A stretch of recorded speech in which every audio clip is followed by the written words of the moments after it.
Hello everyone. तो क्या हाल चाल है आप सभी के। उम्मीद करते हैं सब अच्छे से होंगे और आप लोग जो है साइंस एग्ज़ाम का तैयारी भी बहुत अच्छे से कर लिए होंगे। तो इस वीडियो में हम लोग विज्ञान के ही 30 एमसीक्यू क्वेश्चन को डिस्कस करने वाले हैं जो आपके लिए इम्पॉर्टेंट रहने वाला है, क्योंकि ये क्वेश्चन आपको एग्ज़ाम में देखने को मिल सकते हैं। तो फटाफट से ये वीडियो को ख़त्म करते हैं, है ना। हाँ, जल्दी से, क्योंकि ये सिर्फ रिवीजन के तौर पे आपको काम आ जाएगा। अगर आपका एग्ज़ाम में आ गया तो बहुत अच्छी बात है ना। एग्जाम में आपको देखने को मिल सकता है, ध्यान रखिएगा। चलिए क्वेश्चन पे चलते हैं। कह रहे हैं यहाँ पे कि समतल दर्पण की फोकस दूरी क्या होती है। तो इसका आंसर आपका हो जाएगा ऑप्शन ए, जीरो। जीरो होती है, ठीक है। चलिए अगला सवाल देखिए। फटाफट से चैनल को भी सब्सक्राइब कर लीजिए, वीडियो को लाइक कर दिए, साथ ही अपने फ्रेंड के साथ वीडियो को शेयर भी कर लीजिए, ठीक है। चलिए अगला सवाल देखिए। कह रहा है किसी वस्तु का अवतल दर्पण द्वारा वास्तविक, उल्टा और समान आकार का प्रतिबिंब बनता है तो वस्तु की स्थिति क्या है, ठीक है। तो दूसरा का आपका आंसर हो जाएगा सी नंबर। दूसरा का आंसर आपका ऑप्शन सी हो जाएगा, ठीक है। चलिए एट सी, मतलब यहाँ पे ऑप्शन सी हो जाएगा सी पर। चलिए अब अगला सवाल देखिए। कह रहा है निम्नलिखित में से किसमें प्रकाश सबसे तेज गति से चलता है। तो इसका आंसर हो जाएगा ऑप्शन सी, वायु। अगला सवाल देखिए। क्या यहाँ पे कि एक लेंस की क्षमता -4 डायोप्टर है तो उसकी फोकस दूरी क्या होगी, है ना। तो देखिए हम लोग जानते हैं फॉर्मूला क्या होता है, पी इक्वल टू होता है 1/f, यानी एफ क्या हो जाएगा 1/p, यानी 1/p तो दिया हुआ -4, तो यहाँ पे -4 हो गया। और जब एक को भागा देंगे तो ये हो जाएगा -0.25 मीटर, ठीक है। तो यहाँ पे आ गया इसका 4 का आंसर सी। अगला सवाल देखिए। अगला सवाल यहाँ पे आपका दिया हुआ है कि मानव नेत्र की फोकस दूरी में परिवर्तन का क्या कारण है, ठीक है। तो 5 नंबर का आपका सी हो जाएगा कि सिलियरी मांसपेशियाँ, ठीक है ना। चलिए अगला सवाल देखिए। क्या यहाँ पे कि दूरदृष्टि दोष को भी कहा जाता है। तो इसका आंसर हो जाएगा 6 का ए नंबर, हाइपरमेट्रोपिया, ठीक है। 6 का ए हो जाएगा, हाइपरमेट्रोपिया भी कहा जाता है। चलिए अगला सवाल देखिए। कह रहा है प्रतिरोध, प्रतिरोध का एसआई मात्रक क्या है, ठीक है। 7 में कह रहा है प्रतिरोध का एसआई मात्रक क्या है। तो 7 का आपका आंसर हो जाएगा डी नंबर, ओम, ठीक है ना, ओम होता है। अगला सवाल देखिए। कह रहा है टंगस्टन का उपयोग निम्नलिखित में से किसमें किया जाता है। तो इसका हो जाएगा ऑप्शन बी, बिजली के बल्ब, ठीक है। जो पहले पुराना वाला बल्ब आता था ना 100 वाट का, फिलिप्स का और सबका आता था बहुत का, तो उसमें जो स्प्रिंग टाइप पे दिखता था वो होता था टंगस्टन। चलिए अगला सवाल देखिए। कह रहा है यहाँ पे कि चुंबकीय क्षेत्र रेखाएं निकलती हैं, है ना। तो आपका 9 का आंसर हो जाएगा बी नंबर, उत्तरी ध्रुव से। अगला सवाल देखिए। अगला सवाल यहाँ पे कहा जा रहा है कि निम्नलिखित में से कौन सा हमारे लिए ऊर्जा का परम स्रोत है। तो इसका आंसर हो जाएगा सी नंबर, सौर ऊर्जा, ठीक है। 10 का सी हो जाएगा। अगला सवाल देखिए। अगला सवाल कह रहा है यहाँ पे कि रासायनिक समीकरणों को हम किस नियम के कारण संतुलित करते हैं, ठीक है। तो आपका हो जाएगा ऑप्शन ए, द्रव्यमान संरक्षण का नियम। अगला सवाल देखिए। अगला सवाल यहाँ पे कह रहा है कि FeCuSO4 है, वो बन गया Cu + FeSO4। कह रहा है ये किस प्रकार का अभिक्रिया है ना। पूछा जा रहा है यहाँ पे कि ये किस प्रकार का अभिक्रिया है। तो यहाँ पे देखिए Cu का विस्थापन हुआ है, पहले यहाँ पे जुड़ा हुआ था फिर यहाँ पे अलग हो गया, तो अलगा हुआ, यहाँ पे हो जाएगा विस्थापन, ठीक है। कि जो Cu है, Fe है, वो आपस में विस्थापित हो गया, एक दूसरे का स्पेस ले लिया। चलिए अगला सवाल देखिए। कह रहा है कि H+ आयन की सांद्रता किस पदार्थ में सबसे अधिक होगी, ठीक है। तो 13 का आंसर हो जाएगा आपका ए, जठर रस में, जठर रस। चलिए अगला सवाल देखिए। कह रहा है पदार्थ ABCD का pH मान यहाँ पे दिया हुआ है 5, 8, 10, 13। कह रहा है उपरोक्त में कौन पदार्थ अम्ल है। तो 7 से जिसका pH मान कम होता है वही ना अम्ल होता है। तो जब 7 से pH मान कौन सा कम है, तो 5 है, यानी यहाँ पे हो जाएगा ए, ठीक है। चलिए अगला सवाल देखिए।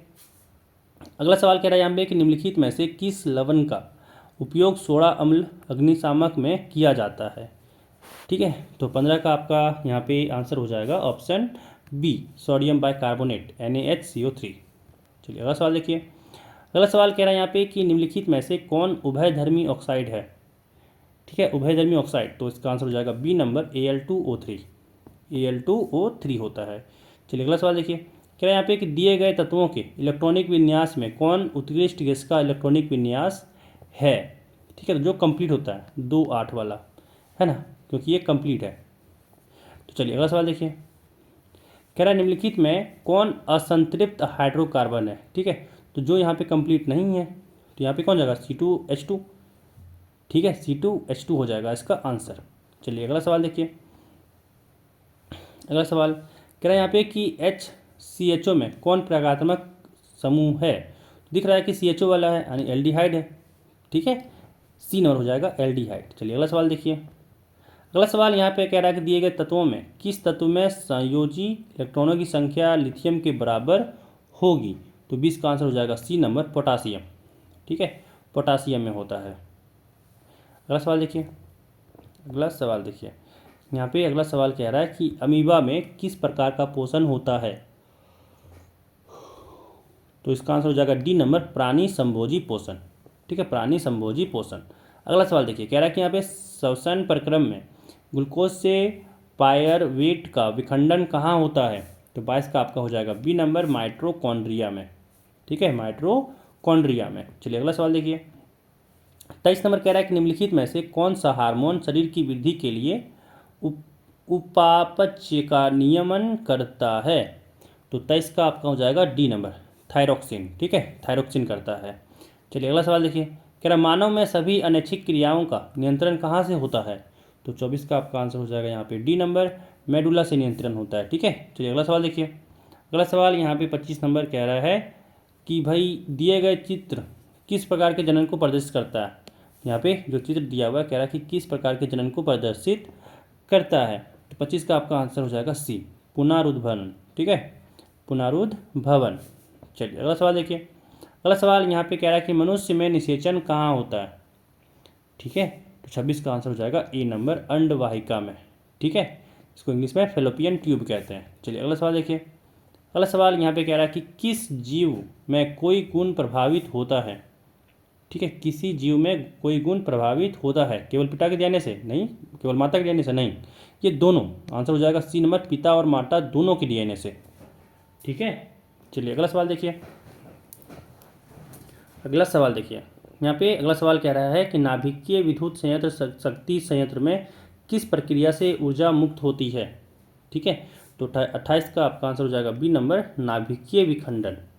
चलिए अगला सवाल देखिए, कह रहा है यहाँ पे कि हरे पौधे की पत्तियां प्राप्त होने वाले सौर ऊर्जा का कितना प्रतिशत भाग खाद्य ऊर्जा में परिवर्तित करने में खर्च करती है। ठीक है, तो 29 का आपका आंसर हो जाएगा ए नंबर, 1%। ठीक है, 1% खर्च करती है। चलिए अगला सवाल देखिए, आखिरी सवाल है ये, क्या निम्नलिखित में किस पदार्थ का प्रयोग करना पर्यावरण के लिए सबसे अधिक लाभदायक होगा। तो यहाँ पे हो जाएगा डी नंबर, कागज़ के डिस्पोजल कप का। ठीक है, कागज़ के डिस्पोजल कप का। ठीक है, क्योंकि ये जल्दी से आपका डिकम्पोज हो जाएगा इसी कारण से। ठीक है, तो यहाँ पे 30 हम लोग MCQ डिस्कस कर लिए हैं। तो अगर आप यहाँ पे इस वीडियो में बस इतना ही, साथ ही साथ आप चैनल को सब्सक्राइब कर लीजिएगा अगर अभी तक आपने सब्सक्राइब नहीं किया है तो, साथ ही वीडियो को लाइक भी कर दीजिएगा। मिलते हैं फिर अगले वीडियो में।